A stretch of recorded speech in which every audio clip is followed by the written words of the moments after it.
be more than human. Hello and welcome back to the channel. My name is J.R. Carroll. I am the author of the More Than Human novels, and today we are going to be talking about my top 5 worst book ones in a series that I continued and ended up liking. So before we jump into the list, just started a Discord and we're getting some great conversations in there, and there's a free short story from my up and coming next book.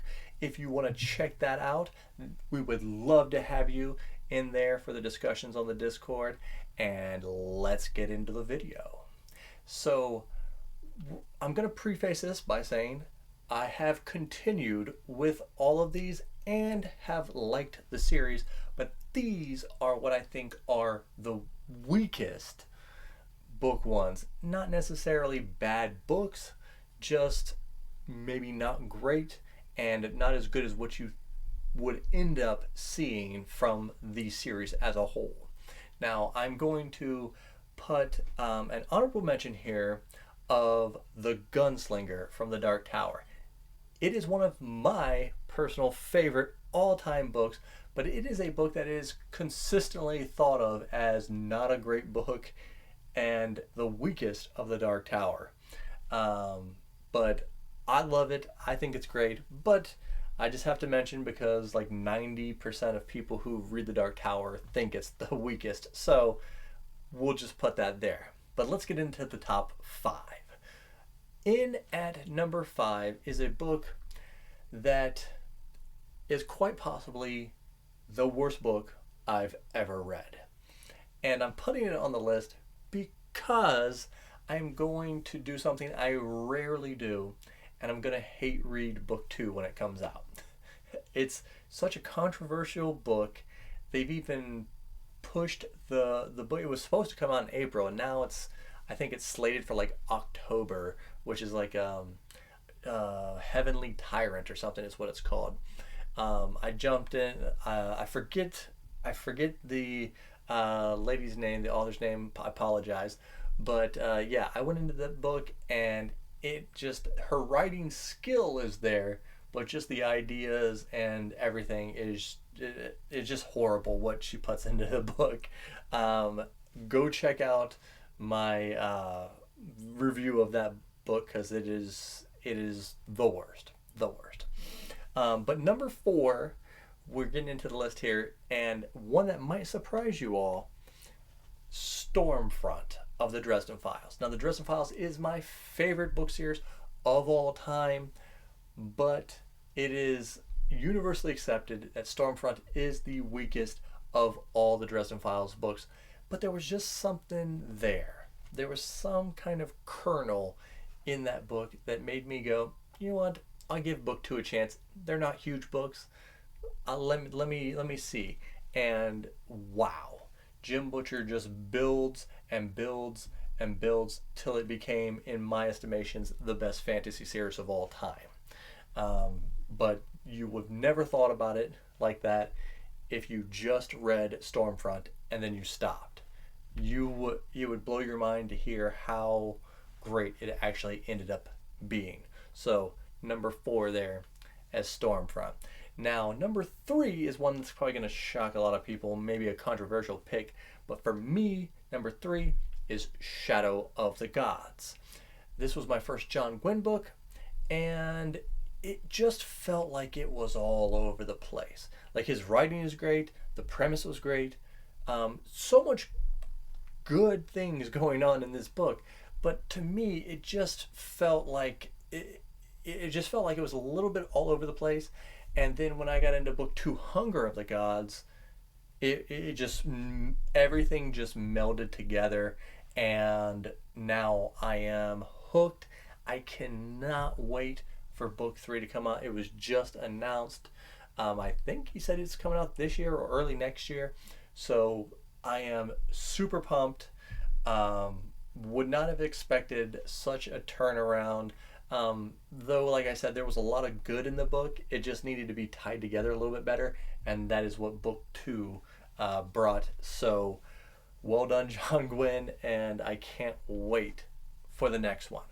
Now, let's get into number 2. And this is another maybe controversial pick to some people because a lot of people consider this to be the best of the series. But All Systems Red. This book had so much hype behind it. Like, I have never seen so much hype. Daniel Green, Murphy Napier, all these big booktubers just gushing over this book. I mean, I was like, all right, it's a novella or a little, it's a longer novella. And I'm like, man, I can't wait. Let's go check it out. And then I got into it. And the thing I liked and the reason I continued was the most minimalist part of the book itself, which was the world. This is a book pretty much centered around Murderbot. Like that's the main component. But the world was surprisingly intriguing, and I wanted to know more about it. But Murderbot themselves was very annoying to me. Like, a lot of people were like, oh, it's so funny, and I'm just like, Murderbot was kind of like a person that I wouldn't want to be friends with. Like their outlook on life and just the way they talked about things is like very man, I just don't know how to politically correctly say it, but like they came across as very lazy and very the world type attitude. And I'm just like, I'm so turned off by the character of Murderbot. But, and this is what I will say to all authors, and there's been this big discussion lately about, oh, epic fantasy's dying, because they won't let them write giant books. Well, if your first book was as bad to me as All Systems Red, but your first book was 600 pages, and then your next book is 600 pages, I would have never read the next book in the Murderbot series. But it was another novella, so I'm like, let's jump in. I'll give you a second chance. Everyone seems to like it. And it turned around, and I actually got more of the world. I still am not a super big fan of Murderbot themselves. They're a little bit better than they were in the first book, but the world is so interesting. I think it would be a great TV show, and I think they're going to do it. So yes, Murderbot is number 2. Now let's come to numero uno.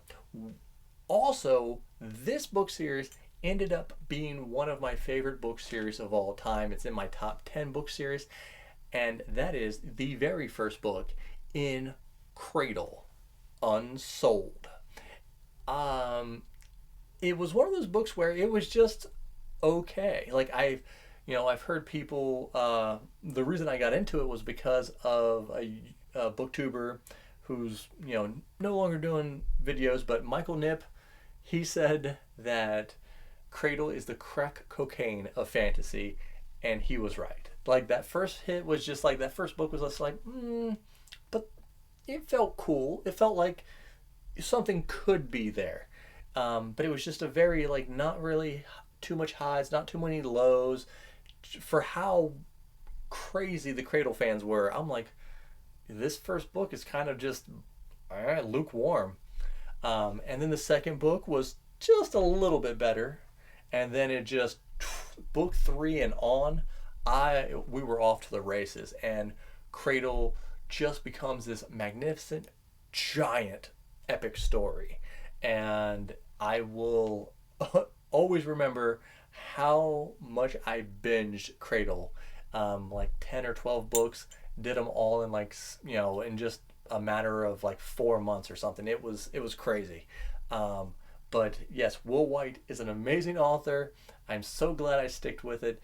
If you haven't got into Cradle, get through the first 2 books. They're very short, like 300 pages or under, and you'll be off to the races, and you can enjoy the crack cocaine of fantasy. But that is all for today. That is the top 5 worst book 1s in a series that I enjoyed. But thank you for watching. Check out the Patreon. Check out all the good stuff. Make sure you like and subscribe if you made it this far. And more importantly, remember, be more than human.